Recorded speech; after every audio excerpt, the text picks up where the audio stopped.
Welcome to our channel. Today we how to use CapCut on MacBook. Quick tip step by step clearly. Open the CapCut application on your MacBook. If you haven't installed it yet, visit the official website and download it.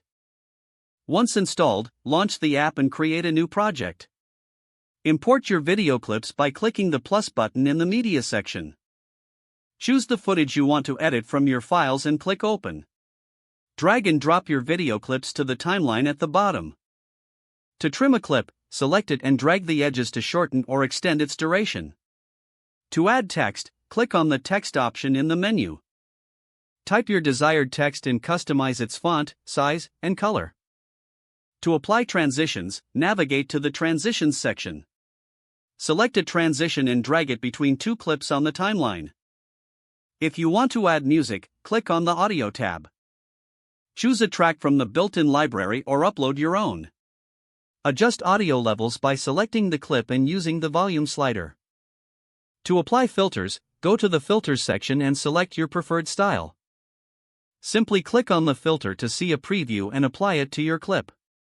Once you're satisfied with your edits, click on the Export button. Choose your desired video resolution and format. Finally, click Export to save your edited video to your MacBook. If the page does not load, refresh the browser or try again in a private or incognito window. Make sure you are using the correct email address, then retype it carefully to avoid small typos.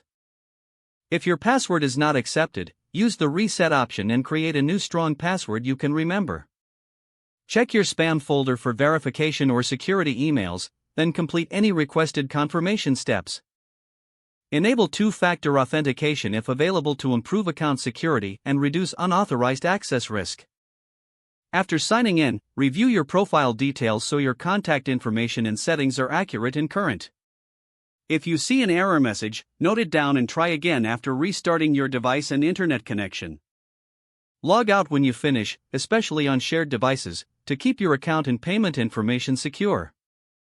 If the page does not load, refresh the browser or try again in a private or incognito window.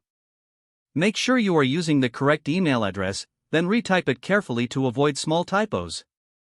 Don't forget to like this video and subscribe to our channel for more step-by-step tech guides.